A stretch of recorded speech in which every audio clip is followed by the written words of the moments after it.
우리가 지금까지 이사야서의 말씀을 보면 이스라엘 백성들, 남유다 백성들이 어려운 환경 가운데 또 아수르의 침략 가운데 그들이 어떤 신앙생활의 모습을 가지고 있었을까라고 하는 것을 보여주었습니다. 이거는 마치 이런 거와 같죠. 우리에게 어려움이 찾아왔을 때 우리는 어떤 모습으로 신앙생활하는가. 저는 참으로 어려웠을 때 흔들리긴 흔들렸지만 세상이 아니라 하나님을 더 찾고 구했던 것 같습니다. 우리의 어려움이 찾아왔을 때 여러분 세상에 매달린 적이 있으신지요? 우리의 애굽이 다 있다는 것입니다. 왜 애굽을 이야기하냐면 이스라엘 남유다 백성들은 어려움이 있을 때 어디를 찾았냐면 하나님을 찾는 것이 아니라 애굽을 찾았다는 것입니다. 애굽을 찾았다는 것은 곧 무엇을 말하냐면 그것이 나를 구속시키고 나를 중독시킬 것을 알면서도 그것을 택했다는 것이에요. 수요 예배 때도 금요 예배 때도 제가 늘 말씀드렸지만 우리는 취할 것을 알고 술을 마십니다. 내가 화낼 것을 알고 그리고 폭력적인 것을 흡수하고 영향을 받을 걸 알면서도 우리는 세상의 문화를 즐기기도 합니다. 이스라엘 백성들 마찬가지였습니다. 하나님보다 자신을 취하고 노예로 삼을 것을 알매도 세상의 중독적인 그 애굽의 중독적인 것을 받아들이면서 자신의 어려움들을 이겨 나갔더라는 것이죠. 그런데 성도 여러분, 이 세상이 무너지고 죄악이 넘쳐 흐른다 할지라도 하나님은 남은 자를 두셨다는 것을 믿으시기를 바랍니다. 여러분들이 오늘 이 자리에 모인 것은 무슨 이유 때문입니까? 하나님이 이 시대에 남은 자로 사용하기 위하여. 너희들은 세상의 애굽이 아니라 이제는 하나님만을 의지하라고 저와 여러분들을 오늘 이 자리에 불러주신 줄로 믿으시기를 바랍니다. 하나님은 남은 자들을 어떻게 부르셨느냐? 자, 이사야서 31장 6절의 말씀 같이 보시면서 같이 우리의 사명을 바라보길 원합니다. 읽겠습니다. 시작.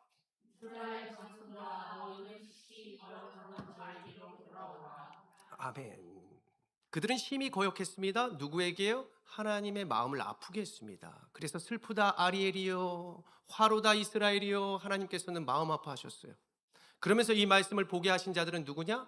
이스라엘의 남은 자들. 그리고 우리들이 지금 이 시대의 남은 자가 된다는 것을 믿으시기를 바랍니다. 이제 누구를 통해 우리의 가정과 우리의 주변을 구원하실까요? 바로 우리를 통해 하나님께서 구원하실 것을 믿으시기를 바랍니다. 자, 그렇다면 우리는 예수님을 따라 살아가야 하는데 우리의 사명이 먼저 본문을 보면 무엇이라 말씀하느냐? 첫 번째로 저를 따라하겠습니다. 부르심에 믿음으로 순종하라. 누구의 부르심에 순종하고 있습니까? 그렇습니까? 직장의 부르심 아닙니까? 여러분들의 배고픔의 부르심, 식당으로 불러주심, 이것에만 순종하고 계시지 않나요? 자, 오늘 1절을 보니까 이렇게 말씀이 시작하는 것을 보게 됩니다. 자, 1절의 말씀 읽어볼까요? 시작. 보라.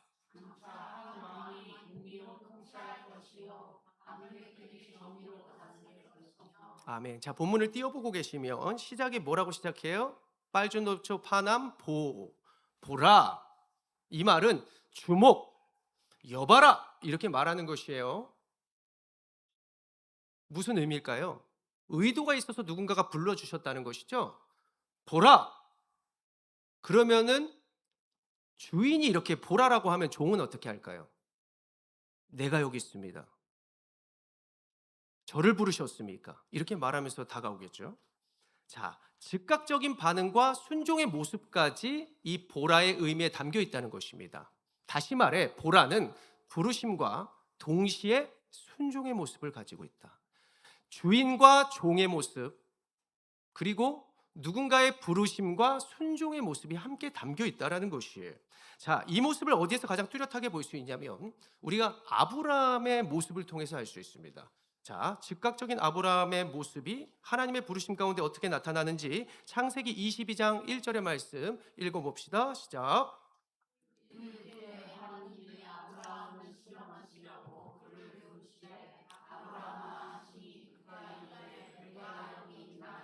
아멘. 자, 말씀을 보시면 내가 여기 있나이다 라고 하는 것이 보라 이 뜻입니다. 하나님이 보라 이러니까는 아브라함이 보라 이런 거예요. 야, 일로 와봐. 보라. 그러니까 주님 보세요. 저 여기 있어요. 봐봐봐요. 나를 주목하세요. 이게 보라입니다. 그러니까 하나님이 부르시는 것에 의도가 있는데 내가 즉각적으로 순종하는 것, 화답하는 것. 하나님이 보라 하면 내가 보게 되는 것이요, 하나님이 하라 하면 하게 되는 것이요.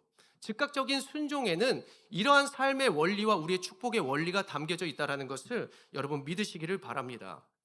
1절을 계속해서 보니까 이 순종의 사람들에게 하나님은 또한 무엇을 보여주십니까? 1절을 자 보십시오. 따라합니다. 보라, 장차 한 왕이 공의로 통치할 것이요, 장차 한 왕이 공의로 통치할 것이요, 방백들이 정의로 다스릴 것이며 라고 했죠. 자, 여기에서 공의와 정의가 눈에 띄는 것입니다. 자, 공의는 여러분들 아시다시피 이제 신앙생활 많이 하면 이게 무엇인지 알죠? 미시파트라고 하는 것입니다. 하나님의 온전한 심판과 하나님의 구원을 말하는 것입니다. 미시파트, 구분시키는 거예요.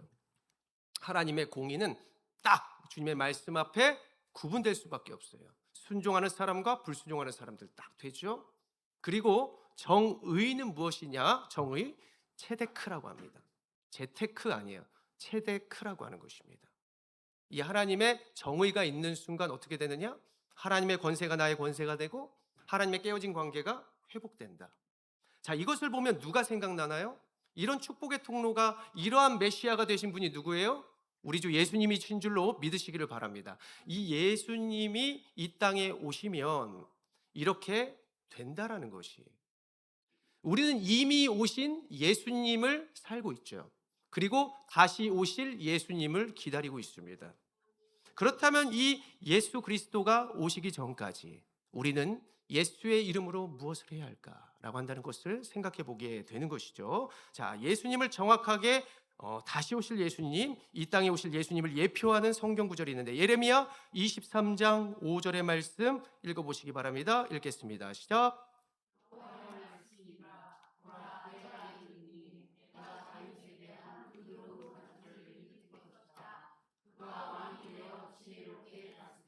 세상에서 정의와 공의를 행할 것이며 아멘. 자, 하나님께서 정의와 공의로 이미 우리를 구원하여 주셨고 주님의 권세를 주셨고 이제는 주님께서 다시 오시는 그날까지 우리가 어떻게 해야 되느냐? 보라, 하나님의 즉각적인 말씀 가운데 순종해야 하는 삶, 그 삶이 바로 저와 여러분들의 삶이 되는 줄로 믿으시기를 바랍니다. 자, 두 번째로 그 다음으로 우리가 예수를 따라 이렇게 살기를 원합니다. 두 번째로 따라합니다. 세상 속에 안식처가 되자. 네, 세상에 얼마나 안식처가 많습니까? 여러분들의 침대, 여러분들의 가정, 여러분들의 자동차, 또 여러분들의 마음에 영이 행복하다라고 여기는 그런 것들이 세상에 너무나 많습니다. 세상의 드라마도요, 여러 가지 막 이혼을 조장하고 뭐 괜찮습니다, 이 정도 괜찮아요, 이러는 거 이상한 거 아니에요 라고 하면서 우리 처음에 이상하게 자극하고 거북스러웠는데 이제는 그냥 이해한다, 이제 인정한다, 뭐 이런 것도 괜찮다. 이 세상에 여러 가지들이 우리의 생각과 마음을 사로잡습니다. 과연 이것이 우리의 안식처가 될 수 있을까? 걱정돼요. 우리의 자녀들이 걱정됩니다. 스마트폰에 빠져있는 우리 아이들 걱정돼요. 걱정되면서도 나도 그 스마트폰 못 내려놔요. 없으면 큰일 날 것만 같아요. 그런데 정말 없으면 큰일 날 것 같은 거를 하나님이 강제로 우리에게 주시거나 우리가 그러한 환경에 처해 보면 어떻습니까? 그렇게 큰일 나지 않는 경우를 많이 보게 되는 거예요. 오늘 2절을 다시 눈으로 보십시오. 그 사람은 누구를 가리킬까요? 자, 1차적으로는 예수님 가리키는 것입니다. 믿으십니까? 예수님 가리키는데 이것을 확장하고 적용하면 그 사람을 믿는 저와 여러분들을 가리키는 것입니다. 따라합니다. 그 사람은 바로 나입니다. 예수를 믿는 우리들을 말하는 거예요. 각기 이런 뜻이 있어요. 그 사람은 각기, 그리고 예수를 믿는 자들. 이제 내가 그 사람 되길, 이제 이렇게 내가 예수 믿는 사람으로서 이제는 안식처가 된다, 내가 그렇게 살아가야 한다라고 하는 것을 우리는 볼 수 있다는 것입니다. 세상에서 외적인 쉼터가 많다고 했습니다. 그러면 진정한 영적인 쉼터는 누구를 통해 만들어져야 할까요? 여러분들을 통해 만들어져야죠. 여러분들의 가정에서, 세상에서 다 아이들은 세상의 안식처를 말하지 않아도 찾아갈 거예요. 말하지 않아도 세상의 요령을 알 것입니다. 그렇다면 얘네들을 영적인 안식처로, 이 주변 사람들에게 영적인 안식처와 위로를 해줘야 할 사람들은 누구일까? 바로 저와 여러분들이라는 것이죠. 나는 어떻게 영적인 안식처를 우리의 가정에 허락할까? 그냥 세상의 부와 명예와 공부해라, 세상에 투자해라, 화낼 때는 화내라, 세상의 요령을 배워라, 이것으로 과연 우리의 주변이 진정한 안식을 누리게 될까요? 삶의 목적을 알아야죠. 왜 돈을 버는지, 왜 우리가 그렇게 해야 하는지, 우리가 왜 영육간에 강건해야 하는지, 목적과 이유가 뚜렷하면 넘어져도 걸어가는데, 목적과 이유가 뚜렷하지 않으면 그것이 사라지면 어떻게 된다? 죽는다고 생각을 하죠. 안 될 거라 생각하는 것입니다. 자, 오늘 2절을 보십시오. 피난처와 안식처에는 어떤 특징이 있나 보았더니 2절을 보십시오. 다시 띄워보시면 눈으로 보십시오. 같을 것이며, 보여요? 또 같을 것이며, 큰 바위의 그늘 같으리니 라고 하는 것입니다. 이 같을 것이며, 같을 것이며, 특별히 같으리니는 하야라고 하는 동사가 쓰였는데, 이 말이 성경 가운데 언제 최초로 쓰였느냐? 아무것도 없는 이 세상 가운데 하나님이 빛이 있으라 하야 했더니 빛이 생겨나요. 열매가 없는 나무에 열매가 있으라 라고 하야 했더니 열매가 생겨나더라는 것입니다. 아무것도 없어요. 하나님 나 안식처가 되는데 아무것도 없어요. 이렇게 말하는 사람이 있으십니까? 사명 감당하는데 아무것도 없어요. 우리의 자녀를 살려야 하는데 아무것도 없어요. 그때 하나님이 그 사명 감당하면 하야 있게 하시더라는 것이죠. 자, 성경의 인물을 통해서 우리가 그 사람이 되길 원하는데 창세기 17장 7절의 말씀 7절 읽겠습니다. 시작.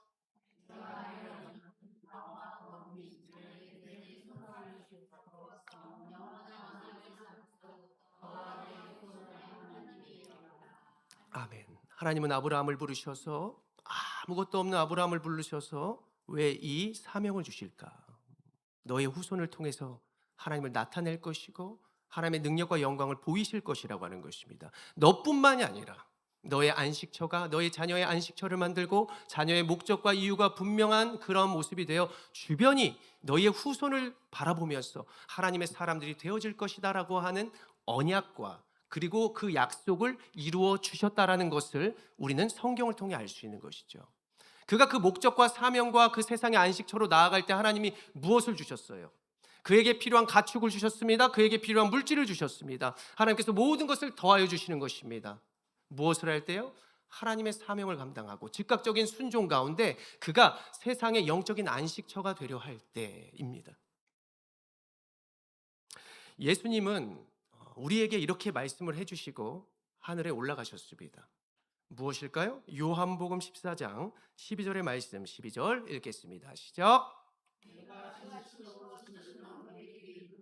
나를 믿는 자는 내가 하는 일을 그도 할 것이로 또한 그보다 큰 일도 하리니 이는 내가 아버지께로 감이라. 아멘. 자, 이 말씀은 성령을 통해서 우리도 예수님이 하셨던 것을 할 수 있다는 거예요. 무엇이 있어서 하는 것이 아니에요. 그분이 기도할 때 성령이 함께 하셨고 그분이 사명을 감당하고 좁은 길을 걸을 때 그 길이 생명이다라는 것을 보여주신 거예요. 여러분들이 좁은 길을 선택할 때 여러분들이 하면 어떻게 되느냐? 생명이 돼. 모두가 와 저렇게도 하는구나 안식을 위로를 받게 된다라는 것이에요. 아 저분도 저렇게 하는데 저분도 이 환경 가운데 저렇게 하는데 이게 진짜 안식이구나. 이게 참된 평강이구나. 진짜 평강이니까 저분이 저렇게 살아가는 것이구나. 우리의 자녀는요, 우리의 주변은요, 우리가 어떻게 살아갈 때 힘을 얻느냐? 우리가 잘 먹고 잘 살고 좋은 차를 타고 우리가 좋은 선글라스를 끼고 막 이렇게 걸어 다닐 때 삶의 승리와 안식을 얻는 게 아니라 우리가 부족하지만 걸으면서 웃을 때, 우리가 우리의 자녀가 말썽장이지만 끝까지 품고 사랑해 줄 때, 우리의 성도들이 제각각이지만 서로가 하나 되려 할 때, 이때 주님의 살아계심을 보는 거예요. 안식을 누리려 한다는 거. 그곳에서 안식을 누리려 하죠. 부모가, 성도들이, 나라가 서로 정말 아닌데 그걸 감싸 안고 그들을 위해 기도한다? 그러면 우리의 나라 국민들이 어떻게 하려겠어요? 우리 자녀들이 어떻게 하려고 그러겠어요? 그 가정이 안식이구나. 이렇게 안 되는데도 사랑하는구나. 이렇게 안 되는데도 우리 부모님이 열심으로 나아가는구나 해서 안정감을 느끼는 것이지. 빨리 해라, 이거 해라, 이렇게 해야 한다라고 계속하는 것이 영적인 안식을 줄 수 없다라는 것이죠. 하나님께서 우리를 부르신 이유는 우리가 무엇이 있어서 부르신 것이 아닙니다. 아무것도 없기 때문에 하나님께서 우리 불러주신 거예요. 채우시려고, 우리를 통해서 영광을 보이시려고 저와 여러분들을 불러주셨다는 것을 믿으시기를 바랍니다. 못하니까 섬기라는 거예요, 여러분. 못하니까. 저는 잘하는 사람 싫어해요. 잘하는 사람이. 하나님도 잘하는 사람 왜 싫어하나? 교만할 수 있으니까요. 부족한 사람들 좋아해요. 그 부족한 사람도 할 수 있는 것을 보여줘야만 세상 사람들이 하나님께로 오죠. 아, 나도 할 수 있는 것이구나, 나도 구원받을 수 있는 것이구나 라고 하는 것이 복음이에요. 그래서 그 복음을 보여주시려고 저와 여러분들의 연약함과 우리의 부족함과 우리의 없는 것에 하나님은 사명을 감당케 하신다라는 것을 꼭 기억하시기를 바랍니다. 자, 마지막으로 우리는 이렇게 살아야 합니다. 따라합니다. 세상에 닫힌 문을 두드리라. 네, 두드려야 합니다. 열릴 것이니까요. 노력해라 라고 하는 것이겠죠. 자, 이사야서 32장 4절의 말씀을 같이 읽어보며 이 세 번째를 나눠보겠습니다. 4절이요, 시작.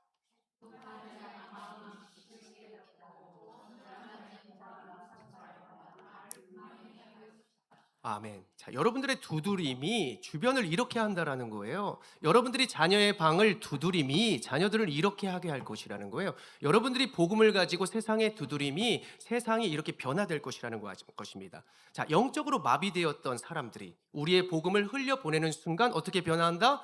그들이 하나님의 복음을 듣게 되고 보게 되고 그리고 영적으로 충만한 사람이 된다는 것입니다.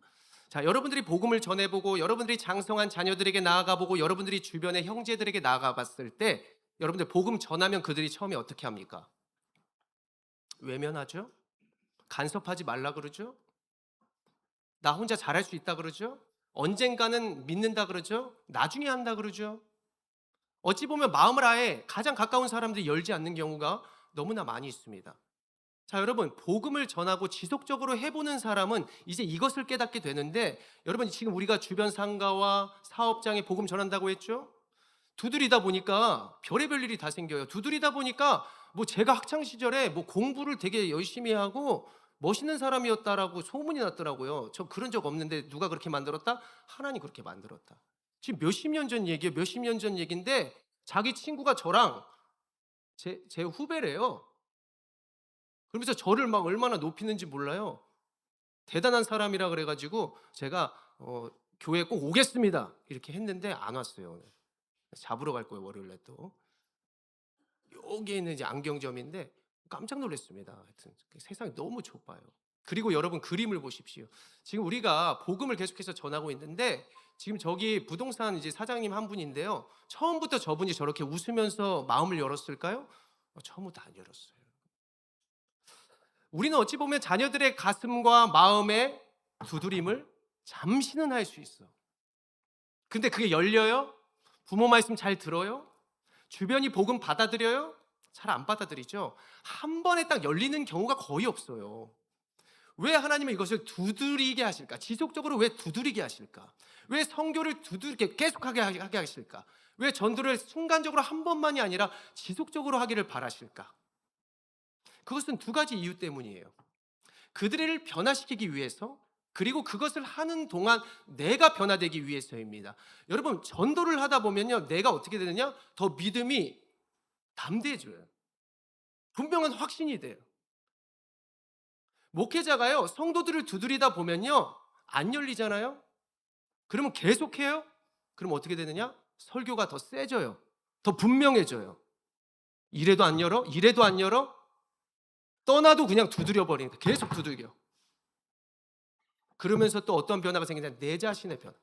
하나님이 그 두드리는 가운데 내 마음 두드립니다. 여러분, 자녀들의 문을 두드리고 내 손이 아프도록 소리를 치고 혼을 냈을 때 부모의 마음 어때요? 더 아프죠. 하나님 더 아프게 합니다. 우리의 마음을 더 두드리십니다. 그러면서 무엇이 생기느냐? 삶의 목적과 이유가 분명해지더라. 이것이 두드리는 가운데 세상과 내 자신에게 나타나는 결과가 된다는 것이죠. 19세기 한국 땅에 복음을 들고 온 개신교의 첫 순교자, 개신교의 첫 순교자라고 할 수 있는 우리 토마스 선교사를 여러분들 아실 것이라고 믿습니다. 이분이 항상 주님 앞에 말씀 앞에 자기 성찰을 게을리하지 않았대요. 그 말씀 가지고 스스로를 돌아보았다. 그러면서 그가 주변에 편지를 쓸 때마다 쓴 말이 무엇이냐면 나 하나님의 복음 앞에 부끄럽지 않는 삶을 살고 싶다라고 하는 것입니다. 이미 하나님 복을 주셨고 나를 구원해 주셨고 나를 이만한 사람으로 만들어 주셨는데 나 부끄럽지 않는 사람이 되겠다. 이것은 무엇이냐면 값없이 준 은혜를 내가 값없이 남들을 위해서 살기를 원한다는 거예요. 나에게 무엇이 주어지지 않는다고 할지라도 하나님 내가 값없이 삶의 안식처가 되기를 원합니다. 내가 세상의 주님을 모르는 자들을 향해 주님의 사랑으로 두드리기를 원합니다. 그 말을 편지 가운데 썼다고 합니다. 그러다가 이제 때가 돼서 중국 선교에 시작을 할 수 있게 되어지는데 거기에서 어떤 일을 겪게 되느냐? 아내가 죽게 되는 것이죠. 보통 사람이면 이런 어려움이라면 하나님 복음을 막으시는구나, 원치 않는구나라고 해서 그냥 자신의 사명을 내려놓을 텐데 그는 하나님의 말씀으로 스스로를 돌아보는 사람이라고 했잖아요. 자, 말씀을 보니까 하나님이 또 복음으로 일어서서 사명 감당할 수 있는 힘과 또 목적을 보여주시더라는 거예요.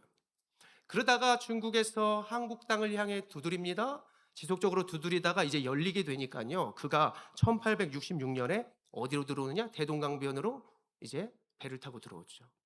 그때 우리나라의 병사들이 어떻게 하느냐? 그 배를 향해서 막 미사일이 된다. 막 대포를 쏘고 활을 쏘고 해서 결국 그 배가 파손이 되죠.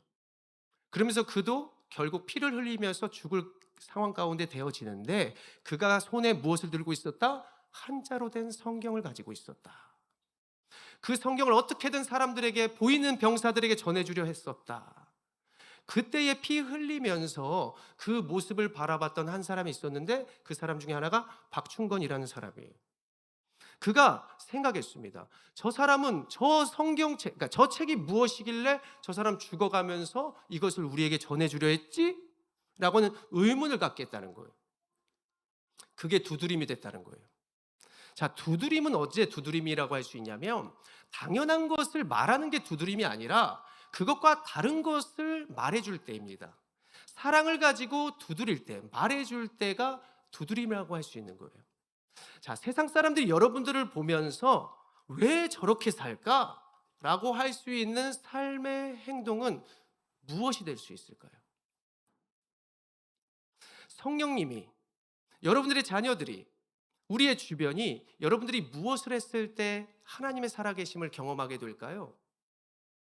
제가 어떻게 할 때 여러분들 하나님의 살아계심을 깨달을 수 있을까요? 제가 대형 교회에 갈 수 있는 실력이 있는데도 개척교회에 있을 때 여러분 느끼시려나요? 제가 돈이 정말 많은데 이것을 그냥 누구를 위해서 아픈 어떤 환자를 위해서 다 한 번에 줄 때 여러분 하나님의 살아계심을 느낄 수 있을까요? 제가 아무런 대가가 없는데 해도 이 자리에서 복음을 노래하고 기뻐 춤을 추면 여러분 하나님의 살아계심을 여러분들은 주변은 깨달을 수 있을까요? 전 여러분들의 각자의 부르심과 사명이 있다고 생각합니다. 때로는 말하죠. 여러분들과 같은 사람이 어떻게 우리 교회에 올 수 있었을까요? 주변의 목회자들과 함께 이렇게 얘기를 나눠보면 그들이 어떤 목적과 이유로 사명을 감당한다라고 하는 것을 느낄 수 있습니다. 때로는 저보다 앞서가는 분들이 있고 때로는 저보다 뒤에 따라오시는 후배들도 있어요. 제가 지난주에 봉담의 한 교회의 목사님을 만났는데 저희보다 1년 빨리 개척했습니다. 힘든 가운데 사명 감당하고 있어요. 교역자도 없어요. 주변에요, 다른 큰 교회에서 개척했는데요, 그 교회에 교역자 4명이나 있대요. 어와나를 하고요, 위에 옥상에는 풋살장이 있고요, 그리고 교역자들이 있어서요, 목사님이 한 달 동안 다른 교회 탐방하면서 안식월을 보낸대요. 그걸 부러워서 하는 얘기가 아니라 자신은 그러한 가운데에서도 진짜 적은 성도들 가지고도 하나님 예배하고 있다. 제가 이 말을 들으면서 정말 어렵고 힘든 가운데에서 사명 감당하고 계시구나. 나는 또 어떤 삶에서 어떤 환경에서 복음으로 성도들을 두드리고 우리 주변의 영혼들을 향해서 나아갈 수 있을까? 어떻게 해야 성도들이 변화되고 어떻게 해야 성도들이 자신의 사명을 이곳에서 감당할 수 있을까? 때로는 한편으로는 또 다른 곳을 가서 또 어떠한 모양대로 또 모습대로 또 그들은 살아갈까? 여러 가지의 모습들과 또 우리의 상황들을 날마다 돌아보며 또 여러분들 향해 지금 제가 기도하고 있습니다. 사랑하는 성도 여러분, 오늘 말씀의 핵심은요, 아무것도 주어지지 않는 사람도요, 어려운 환경에도요, 우리가 하나님의 사명을 감당할 수 있다는 것을 보여주고 있습니다. 오직 우리는 무엇을 기억하면 된다? 하나님 이미 나를 구원하셨다. 하나님이 나를 사랑하신다. 이것을 가지고 있으면 하나님께서 우리가 걸어갈 때요, 사명 감당할 수 있고 안식처가 될 수 있도록 채워주신다라는 하야가 오늘 말씀의 핵심입니다. 하나님, 내가 한다고 하는데 왜 안 채워주시겠어요? 사랑하는 자녀를 이것을 통하여 살아가게 한다는데 하나님이 왜 우리에게 더한 것을 안 주시겠습니까? 우리의 사명을 즉각적으로 하나님이 보라! 울리는 말씀이 있어요. 사인이 있단 말이에요. 거기에서 그것이 좁은 길이라 하나님이 기뻐하시는 것이라 하면 여러분 즉각적으로 이제는 미루지 말고 헤드폰 쓰지 말고 순종해 보십시오. 그렇다면 여러분들의 가정이 또 우리의 주변이 하나님의 영광과 복음을 받아들일 수 있도록 하나님 우리의 모습을 충만케 하실 것입니다. 함께 저와 여러분들이 이 시대의 아름다운 사명을 감당할 수 있게 되기를 간절히 축원합니다.